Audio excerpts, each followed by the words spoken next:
नमस्कार शेतकरी मित्रांनो, सुरुवातीलाच बातमीत आहे पावसासंदर्भात.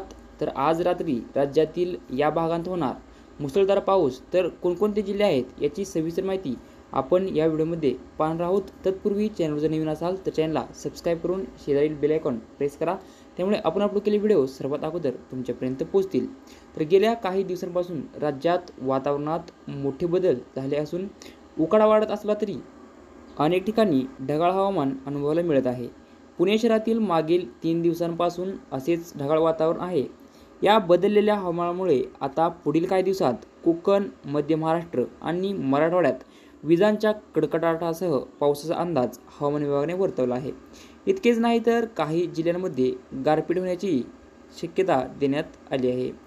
हवामान विभागाने दिलेल्या माहितीनुसार पुढील 3 दिवसांत राज्यातील काही भागांमध्ये अवकाळी पावसासह गारपीट होण्याची शक्यता आहे. विशेषतः पुणे, नाशिक, जळगाव आणि सातारा या जिल्ह्यांमध्ये गारपीट होण्याचा अंदाज वर्तवण्यात आला आहे. या पार्श्वभूमीवर महाराष्ट्रातील अनेक जिल्ह्यांत उद्या आणि परवासाठी ऑरेंज अलर्ट देण्यात आला आहे.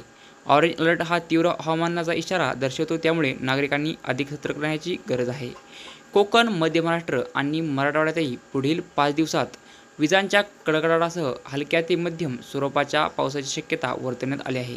या अवकाळी पावसामुळे हवेत गारवा निर्माण होऊ शकतो, मात्र काढणीला आलेल्या रब्बी पिकांचे नुकसान होण्याची भीती शेतकऱ्यांमध्ये आहे. पुणे शहरात मार्च मध्यापासून तापमानात मोठी वाढ झाली होती आणि पारा 40ला पोहोचला होता. त्यामुळे नागरिक उन्हाच्या कडाक्याने हैराण झाले होते. मात्र गेल्या 3 दिवसांपासून शहरातील वातावरणात बदल झाला असून तळपणारा सूर्य ढगाळ गेल्यासारखे वाटत आहे. तरी ढगाळ वातावरणामुळे थेट सूर्यप्रकाश कमी झाला असला तरी हवेतील उकाडा मात्र कायम आहे किंवा काही प्रमाणात वाढला आहे. हवामान विभागाने एकीकडे अवकाळी पावसाचा इशारा दिला असला तरी दुसरीकडे आगामी उन्हाळ्याबद्दलही अंदाज वर्तवला आहे.